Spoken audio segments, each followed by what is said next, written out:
Lastly, tonight, a special comment on the advertising of terrorism. The commercial you have already seen. It is a distillation of everything this administration and the party in power have tried to do these last 5 years and 6 weeks. It is from the Republican National Committee. It shows images of Osama bin Laden and Ayman Zawahiri.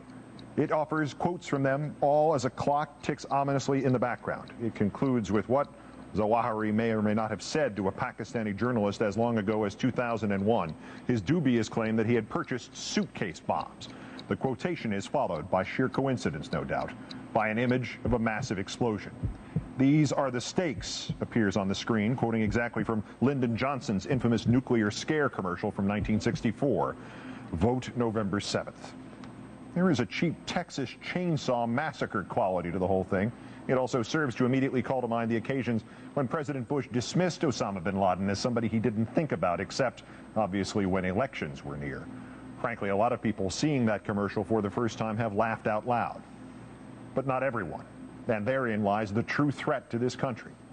The dictionary definition of the word terrorize is simple and not open to misinterpretation. To fill or overpower with terror, terrify, to coerce by intimidation or fear. Note, please, that the words violence and death are missing from that definition. For the key to terror, the key to terrorism is not the act, but the fear of the act. That is why bin Laden and his deputies and his imitators are forever putting together videotaped statements and releasing virtual infomercials with dire threats and heart-stopping warnings. But why is the Republican Party imitating them? Bin Laden puts out what amounts to a commercial of fear. The Republicans put out what is unmistakable as a commercial of fear. The Republicans are paying to have the messages of bin Laden and the others broadcast into your home. Only the Republicans have a bigger bankroll. When last week the CNN network ran video of an insurgent in Iraq evidently stalking and killing an American soldier, the chairman of the House Armed Services Committee, Mr. Hunter, Republican of California, branded that channel, quote, the publicist for an enemy propaganda film, and added that CNN used it to sell commercials. Another California Republican, Representative Brian Bilbray, called the video, quote, nothing short of a terrorist snuff film. If so, Mr. Bilbray, then what in the hell is your party's new advertisement? And Mr. Hunter, CNN using the video to sell commercials? Commercials! You have adopted bin Laden and Zawahiri as spokesman for the Republican National Committee.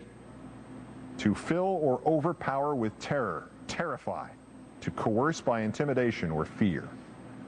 By this definition, the people who put these videos together, first the terrorists, and then the administration, whose shared goal is to scare you into panicking instead of thinking. They are the ones terrorizing you. By this definition, the leading terrorist group in this world right now is Al-Qaeda, but the leading terrorist group in this country right now is the Republican Party. 11 presidents ago, a chief executive reassured us that we have nothing to fear but fear itself. His distant successor has wasted his administration, insisting that there is nothing we can have but fear itself. The vice president, as recently as this month, was caught campaigning again with the phrase mass death in the United States.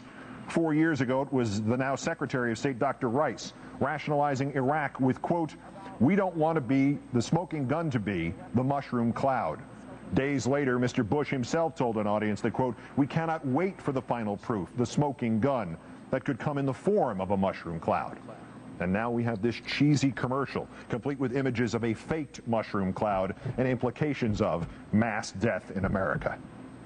This administration has derived benefit and power from terrorizing the very people it claims to be protecting from terror. It may be the oldest trick in the political book, scare people into believing they are in danger and that only you can save them. Lyndon Johnson used it to bury Barry Goldwater. Joe McCarthy leaped from obscurity on its back. And now the legacy has come to President George W. Bush.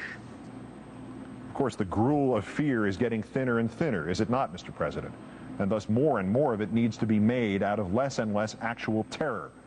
After last week's embarrassing internet hoax about dirty bombs at football stadium, the one your Department of Homeland Security immediately disseminated to the public, a self-described former CIA operative named Wayne Simmons cited the fiasco as, quote, the perfect example of the President's Military Commissions Act of 2006 and the NSA terrorist eavesdropping program, how vital they are. Frank Gaffney, once a respected Assistant Secretary of Defense and now the president of something called the Center for Security Policy, added, "One of the things that I hope Americans take away from this is not only that they're gunning for us not just in a place like Iraq, but truly worldwide." Of course, the they to which Mr. Gaffney referred turned out to be a lone 20-year-old grocery bagger from Wisconsin named Jake, a kid trying to one-up some other loser in an internet game of chicken. His threat referenced 7 football stadiums at which dirty bombs were to be exploded yesterday. It began with the one in New York City, even though there isn't one in New York City.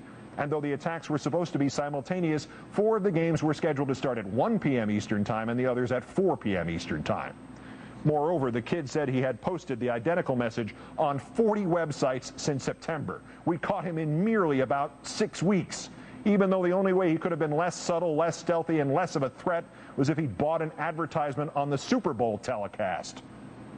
Mr. Bush, this is the what, 100th plot your people have revealed that turned out to be some nonsensical misunderstanding or the fabrications of somebody hoping to talk his way off a waterboard in Eastern Europe? If, Mr. President, this is the kind of crack work that your new ad implies that only you and not the Democrats can do, you, sir, need to pull over and ask for directions. The real question, of course, Mr. Bush, is why did your Department of Homeland Security even release that information in the first place? It was never a serious threat. Even the first news accounts quoted a Homeland spokesman as admitting strong skepticism, the kind of strong skepticism which most government agencies address before telling the public, not afterwards. So that leaves 2 options, Mr. President. The first option, you and your Department of Homeland Security don't have the slightest idea what you're doing here, thus contrary to your flip-flopping between saying we're safe and saying, but we're not safe enough, and contrary to the Vice President's swaggering pronouncements about the lack of another attack since 9/11, the last 5 years has been just an accident. Or there's the second option. Your political operatives leaked this nonsense for the same reason your political operatives put out that commercial, to scare the gullible. Obviously, the correct answer, Mr. Bush, is all of the above. There are some of us who could forgive you for trying to run your candidates on the coattails of the Grim Reaper, for reducing your party's existence to death and attacks us. It's cynical and barbaric, but after all, it may be merely the natural extension of the gutter politics to which you have subscribed since you sidled over from baseball and the business world of other people's money. But to forgive you for terrorizing us, we would have to believe you somehow competent in keeping others from terrorizing us. Yet last week, construction workers repairing a subway line in New York City were cleaning out an abandoned manhole on the edge of the World Trade Center site when they stumbled on the horrific and the impossible. Human remains from 9/11. Bones and fragments, 80 of them, some as much as a foot long. The victims had been lying literally in the gutter for 5 years and 5 weeks. The families and friends of each of the 2,749 dead, who had been grimly told in May 2002 that there were no more remains to be found, were struck anew as if the terrorism of that day had just happened all over again. And over this weekend, they have found still more remains. And now this week will be spent looking in places that should have already been looked at 1,000 times 5 years ago. For all the victims in New York, Mr. Bush, the living and the dead, it is a touch of 9/11 all over again. Michael. And the mayor of this city, who called off the search 4.5 years ago, is a Republican. The governor of this state with whom he conferred is a Republican. The House of Representatives, Republican. The Senate, Republican. The President, Republican. And yet you can actually claim that you and you alone can protect us from terrorism? You can't even recover our dead from the battlefield in an American city, when we've given you 5 years and unlimited funds to do so. While citing a Military Commissions Act so monstrous that it has now been criticized by even the John Birch Society, you told us, Mr. Bush, quote, "There is nothing we can do to bring back the men and women lost on September 11th, 2001, yet we'll always honor their memory, and we will never forget the way they were taken from us." Except, of course, for the ones who have been lying under a manhole cover for 5 years. Setting aside the fact that your government has done nothing else for those 5 years but pat itself on the back about terror while waging pointless war on the wrong enemy in Iraq and waging war on the cherished freedoms in America. Just on this subject of counterterrorism, sir, yours is the least competent government in time of crisis in this country's history. These are the stakes, indeed, Mr. President. You do not know what you are doing. And the commercial, the one about which Zawahiri might say, hey, pretty good, we love your choice of font style. All that further needs to be said about that is to add 3 words to Shakespeare. Mr. President, you and that advertisement of terror are full of sound and fury, signifying and competent at nothing.